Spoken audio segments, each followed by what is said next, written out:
write to EWTN, 5817 Old Leeds Road, Irondale, Alabama 35210, or log on to www.ewtn.com.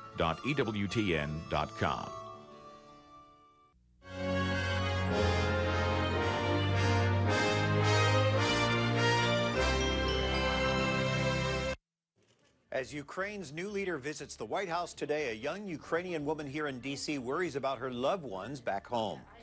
We'll meet a little boy whose very life is miraculous, a miracle attributed to Archbishop Fulton Sheen. Cardinal Timothy Dolan reflects tonight on the two recent popes who will be canonized next month. And an exciting soccer tournament in the shadow of Rome's St. Peter's Basilica will take you to the Clericus Cup. Those stories and much more just ahead on EWTN News Nightly for Wednesday, March 12, 2014.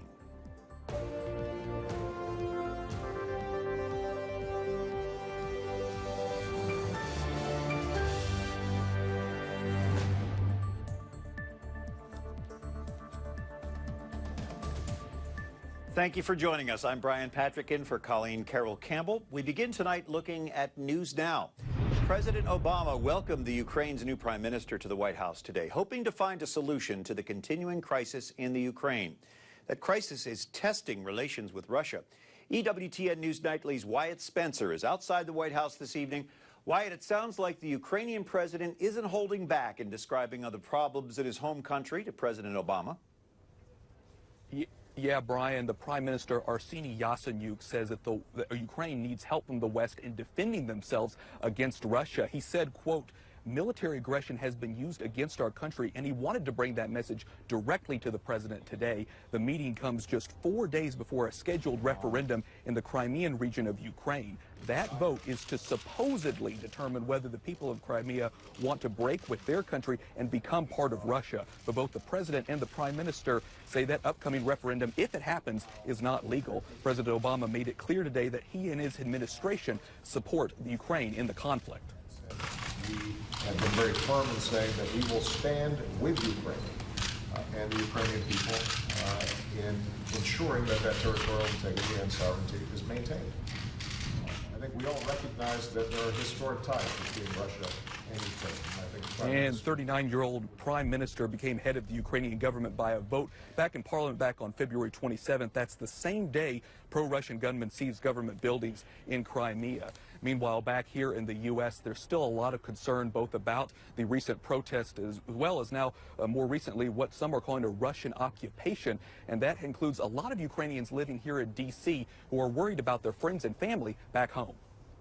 But I talked to my friends in Crimea, in eastern Ukraine, and they don't want to join Russia or have like Russian troops in their own city. Here in Washington, there's no shortage of opinions about the conflict in Ukraine. Several Ukrainian young adults now living in the U.S. voiced their concerns at a recent forum at the Heritage Foundation. Now we have a new government, we want to build our new country, and we don't want to fight, we want to keep our country peaceful and together. Irina Fedets has plenty of reasons to feel worried, but also lucky. She moved here 2 months ago from Ukraine, right before the protests broke out in Kiev's Independence Square. She shared with News Nightly these 3 photos of her friends who were rounded up by police on their way home from a protest. They were beaten and thrown in prison. And it could have easily been me or some other person from my circle of friends. Does that scare you? Of course, yes. Now maybe it's when it's over, you try not to think about it and you try not to play all these scary scenarios in your head. But the scary scenarios aren't over yet as Russian troops roll through Crimea. Irina says her 3 friends were released along with other protesters with no charges. She says she's thankful her other family and friends are safe. Usually in the times like this, in something that threats your life, your family, you turn to God and you try to make a sense out of it. You try to keep optimistic and hopeful. People just hope that their prayers, their unity will help these injured people to get back to their lives. Right now, it doesn't look like there's a solution to the conflict. Earlier today, the Crimean government voted to declare itself an independent state if Sunday's referendum does pass. It's something the White House here will be watching closely. Brian? All right, Wyatt Spencer at the White House this evening. Now some of the other stories our EWTN News Nightly team has been covering in today's world. A New York explosion has leveled 2 apartment buildings, killing 2 people and injuring 20 others. The New York City mayor has said there are a number of people still missing. I need help! Please help me! I need to know where's my daughter!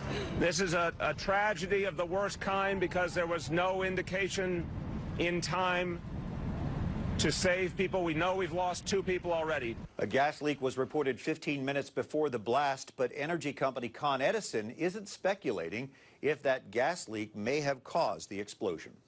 Senate Intelligence Committee Chair Dianne Feinstein is accusing the CIA of violating federal law and the Constitution. The California Democrat says the CIA searched a Senate computer network as her committee was investigating allegations of CIA torture during the Bush administration. The director of the intelligence agency denies any attempt to thwart the Senate investigation. The matter has been referred to the Justice Department for further review. All right, good night. Those are the last words air traffic controllers heard from the crew of that missing Malaysian jetliner. The search for the plane continues. Malaysia has now asked India to join the effort. The Beijing-bound Boeing 777 with 239 people on board was lost shortly after takeoff. Minneapolis Archbishop John Neinstead is returning to public ministry after investigators failed to find enough evidence to prosecute him for alleged abuse. He was accused of inappropriately touching a minor during a public photo shoot in 2009. Bishop Neinstead has always denied the claim. He says he is thankful to return to ministry as Easter approaches. A masterpiece by Italian painter Caravaggio is now making its first appearance in Asia. Supper at Emmaus was carefully transported to a small gallery in Hong Kong from its home in Milan. Organizers say the 17th century painting is helping to bridge a cultural gap. I just find that art opens the door to humanity. So I feel with this painting, if people come to see it, they will have a deeper appreciation of life, what's beautiful. The painting depicts the biblical account of Jesus Christ revealing himself through the breaking of the bread after his resurrection. Caravaggio is known for his use of light and shadow in his art. A trade battle is brewing between the U.S. and Europe over cheese, of all things. The European Union wants to ban European cheese names for cheese products made here in the U.S. That includes old favorites like Parmesan, Gorgonzola, and Feta. A lot of free time that could be spent doing other things like saving world hunger and things like that, and maybe giving that cheese to people that need it as opposed to fighting over the names for it. Well, it's amusing and ridiculous if you think of it in terms of popular culture. In terms of business, though, cheese is big business. It is the largest single category in specialty food, so it is billions of dollars worth of business. The Europeans say that the American versions of the cheese are cutting into their sales. Well, last night we told you that Archbishop Fulton Sheen is one step closer to sainthood. Tonight we explore the miraculous healing that could propel the Emmy Award-winning television host to the title of Blessed. Jason Calvi introduces us to the healed boy and his family in Illinois. He was stillborn, but now this baby boy plays. I mean, it's still somebody being raised from the dead. James Fulton Engstrom was born with no heartbeat back in September 2010. I was totally shutting down and going into shock. Parents Bonnie and Travis prayed to a man born 30 minutes away, Archbishop Fulton Sheen. Please pray for this son. You know, he's gone. In my head, I said Fulton Sheen's name over and over again. An hour passed. He was hooked up to heart monitors, and they did sonograms of his heart, and it wasn't moving. After the 61 minutes, they were gonna, call time of death, and then all of a sudden his heart just came back. The family needed more miracles. James spent 7 weeks in neonatal intensive care. He would have massive organ failure from the severe lack of oxygen. And so the Engstroms turned again and again to Archbishop Sheen. Praying, very specific needs and intentions, as we went. It was just one thing after another just kept coming back, and he kept proving everybody wrong. And so now he's here. Here, playing like other 3.5-year-olds. We believe that Jesus Christ healed James, but we believe that Fulton Sheen's prayerful intercession played a very important role in that healing. James's healing has been investigated by medical experts in the diocese and at the Vatican. Both found the case miraculous. This case now moves on to theologians, cardinals, and finally the Pope. If all approve this was a true miracle, then Sheen would be named a blessed, just one step away from sainthood. Throughout the pregnancy and even today, the family asks for Sheen's help. Because we believe in the communion of saints, I still talk to him. So I spend a lot of time, actually. He's kind of one of my go-to saints where it's like, oh, Fulton, I don't know what to do about this. You better pray. And there's a constant reminder of Fulton Sheen in little James Fulton. Hopefully it brings more people to the faith. Jason Calvi, EWTN News Nightly. Thank you, Jason. Beautiful story of a beautiful boy. More now from CPAC. We gave you a little taste of this last night. The annual meeting of leading conservatives, the Conservative Political Action Conference, was held in Maryland over the weekend. It was an early audition for some GOP politicians who may be considering a 2016 presidential run, and a chance for party leaders to put their stamp on strategy moving forward. Kentucky Senator Rand Paul won the straw poll, showing his popularity as a possible presidential nominee. The conference showcased divisions among party leaders on foreign policy, political strategy, and social issues. This administration has assaulted our religious liberties. It has assaulted the American dream. It's tried to redefine the American dream so that success is defined by government assistance. We have to stop letting the media define who we are and what we stand for. Because when we talk about what we're for, no matter what state we're in, our ideas win. We will have a woman for president, just the right one. It is time for Washington to focus on the few things the Constitution establishes as the federal government's role. Defend our country, provide a cogent foreign policy, and what the heck, deliver the mail, preferably on time and on Saturdays. Kirsten, Kukowski, the National Press Secretary for the Republican National Committee, joining us now here on EWTN News Nightly. And Kirsten, we want to clarify that CPAC is not directly connected with the Republican Party, but certainly there are a lot of common denominators there. Do you think that the discussion at CPAC this year gave the GOP any better direction going into the crucial elections coming up? Well, I think mainly what it did was showcase all of our candidates that we have on our side who are likely going to be running for president in a couple of years. And I think that it really provided a contrast between the two parties on that.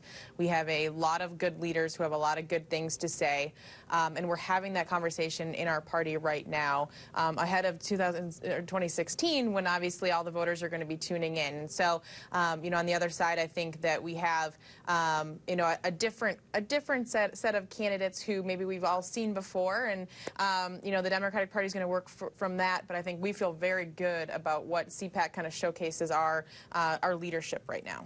Well, Pope Francis is incredibly popular. I don't think he's available to run. But even Rick Santorum, a former presidential candidate, referred to just the way that the Pope shows how real faithful people live their lives versus, you know, what they don't do. Do you think that maybe some candidates might take a cue from the Pope? Well, I think a lot of our candidates, you know, I'm not sure, I can't speak for them if they're, you know, followers of the Pope, but I think that speaking their mind and being outspoken and doing what's right in their minds, I think that's exactly what our candidates are doing and what we saw at CPAC. So I think that there is something to be said for that. Phyllis Schlafly, among others, said that there was a blatant omission of life issues from CPAC. Do you think that was by design?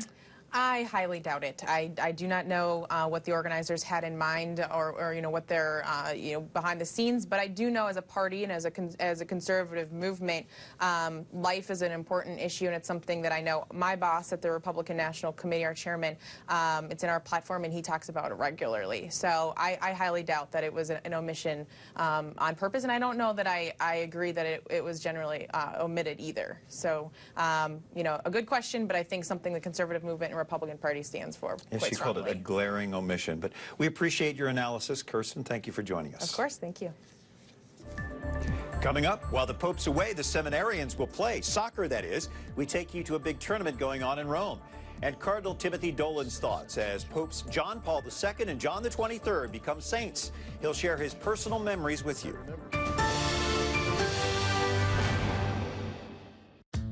The EWTN Book of the Month for March is Son of God, The Life of Jesus in Pictures. Beautiful images of our Lord's journey come to life in this coffee table book based on the major motion picture Son of God, with foreword by Roma Downey.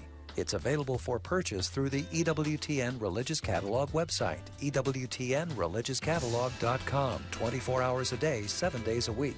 Or you can call 1-800-854-6316.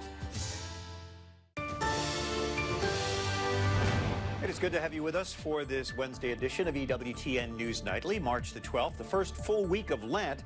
And while the Pope is on retreat, his Lenten retreat away from the Vatican, EWTN News Nightly's Alan Holdren is back in Rome, holding down the fort. And Alan, it's been kind of a quiet week in the Vatican with the Pope gone.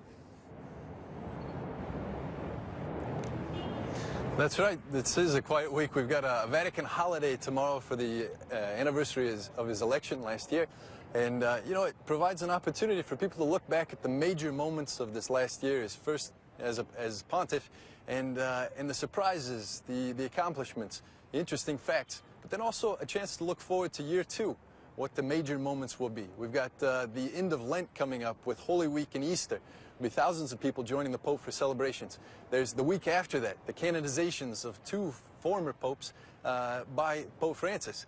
And we're expecting to have more than 1 million, if not 2 people in these streets on that occasion. They'll come all the way down St. Peter's, from St. Peter's Square behind me, all the way down the street to here.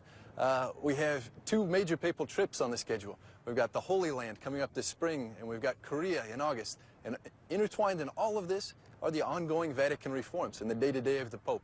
So all of these things on the horizon create kind of an interesting panorama that you wouldn't know today because it's so quiet around here. That isn't to say that the Vatican officials aren't working and other things aren't going on. There's a special initiative right now, including future priests, seminarians, who are all vying for a special trophy. Under the dome of St. Peter's, more than 350 priests and seminarians from 60 countries are vying for this year's Clericus Cup. It's an occasion for clerics to compete, but also to prepare for their future. The Clericus Cup is, should be not only a tournament, but also educational tool. Future priests will once come back to their dioceses and parishes, and sports is an excellent way of evangelization. In Italy, virtually in every parish, there is a football playground. It's called oratorio. Oratorio is not a place to pray, but to play. The big saints understood that sports play a key role in education. The Pontifical North American College has won the tournament the last 2 years. With a Pope who is also a big soccer fan, this year a three-peat could be especially sweet. I'll tell you what, Brian, no one has better fans than the American team called the North American Martyrs. Just great fans out there. Yeah, and I love the trophy there, and it brings back memories of Don Bosco, who would play soccer or kickball with the boys at the oratory there in Torino. Thank you, Alan. Now, as we continue our special series, Saints for Today, New York Cardinal Timothy Dolan, who is now on your smartphone doing daily Lenten reflections for EWTN's app, shares his memories of Blessed John Paul II and John the 23rd as their canonizations near. It's an exuberant time in the life of the Church, isn't it, everybody? With the canonization by Pope Francis of Pope John the 23rd and Pope John Paul II. The whole world is rejoicing. I personally feel an immense sense of joy and gratitude for this providential occasion in the life of the Church, because I remember both those popes very, very well. I was only 8 when Pope John the 23rd was elected, 1958, and then I was only 13 when he died 4.5 years later. But he had a great impact on my life. I can remember, even as a child, how lovable, how approachable, how humble he was. I could remember how he touched the heart of the world. I can remember in the editorial cartoon when I was growing up in St. Louis on the day after he died, that had a picture of the globe with the face of a man crying. That's how he touched the heart of the world. John Paul II, hallelujah. I had a box seat on his pontificate because I was able to be in Rome from 1994 to 2001 as rector of the North American College in Rome and see him in action. John Paul II won the Lou Gehrig record of beatifying and canonizing saints. A reporter asked me, don't you think John Paul II is overdoing it?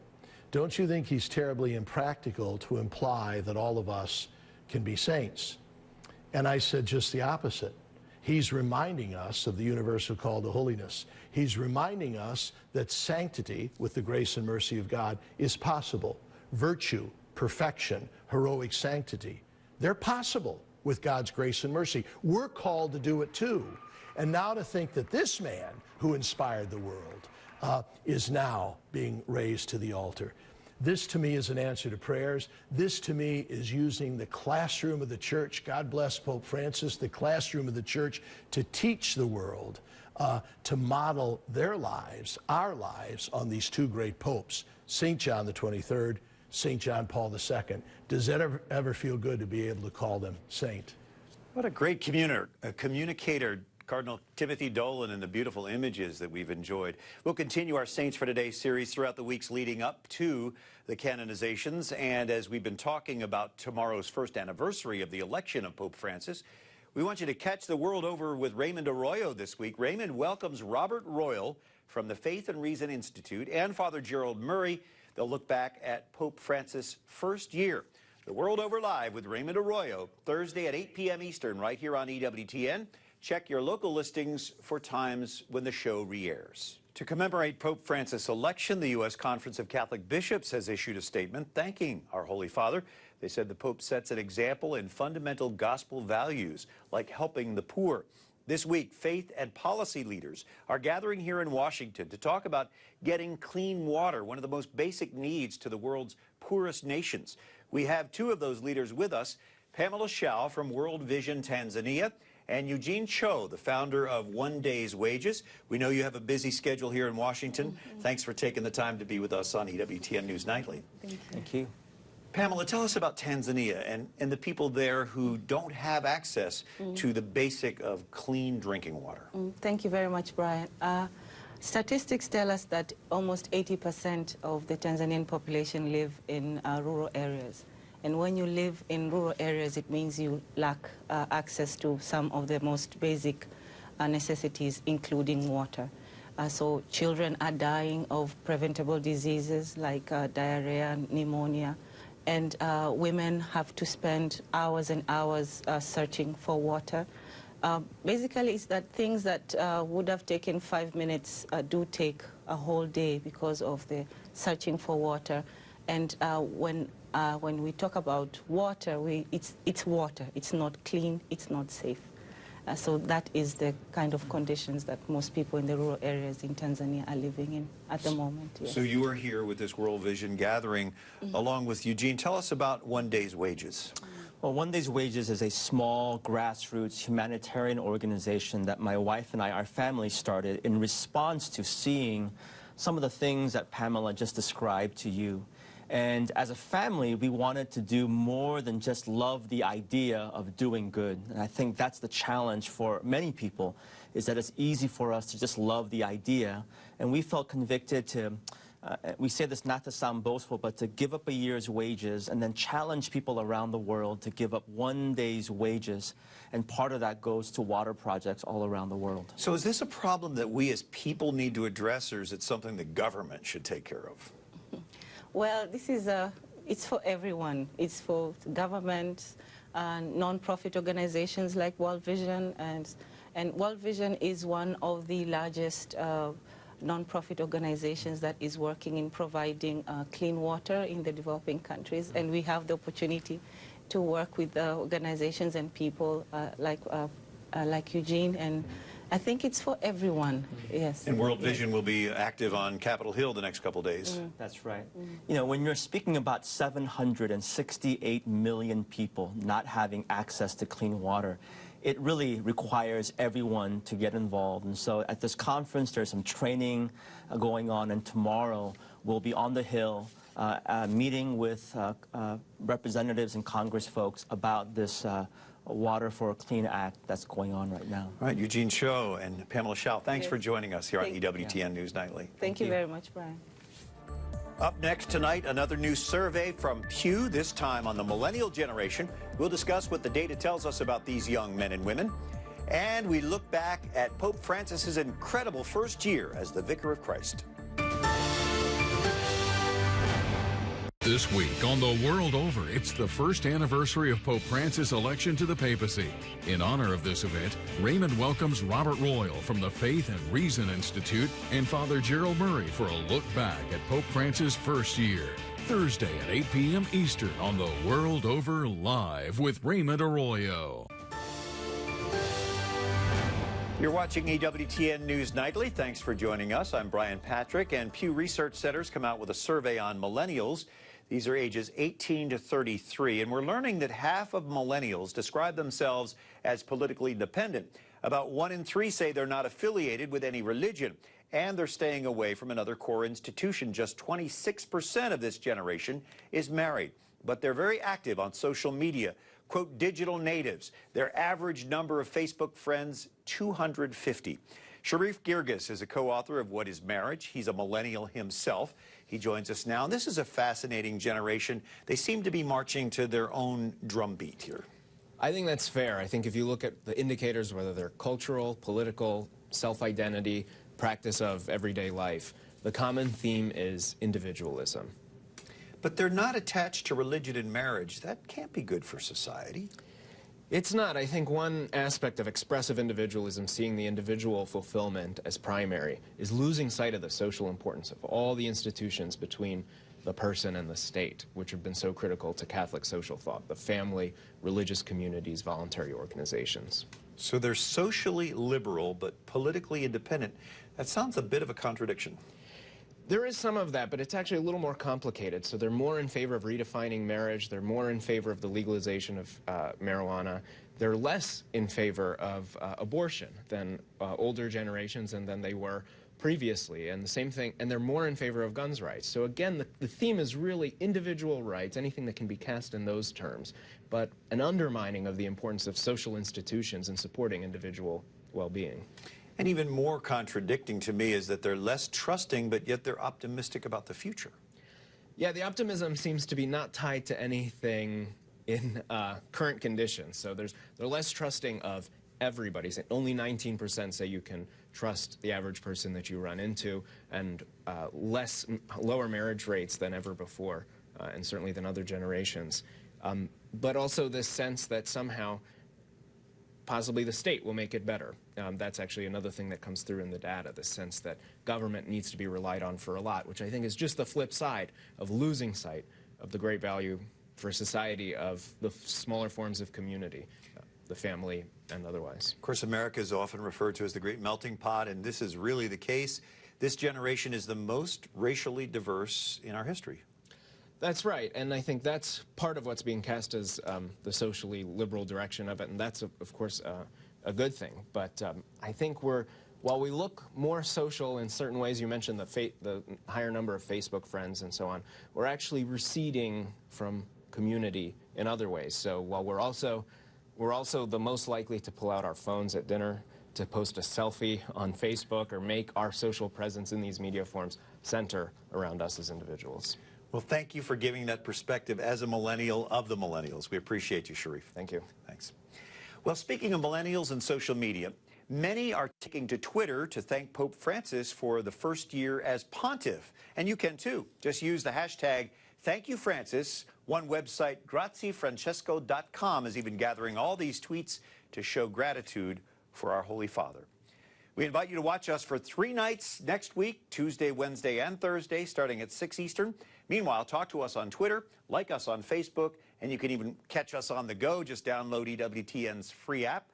For all of us here at EWTN News Nightly, I'm Brian Patrick. Thank you for watching, and we leave you tonight with this beautiful reflection on Pope Francis' first year as the Vicar of Christ from our video journalist in Rome, Pilar Perot.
fall of 1535, Jacques Cartier sailed the St. Lawrence River. The navigator is amazed by the landscape. He decides to plant a cross at the mouth of the St. Maurice River. Later, this land became the property of the Nouvelle France Company, who later gave it to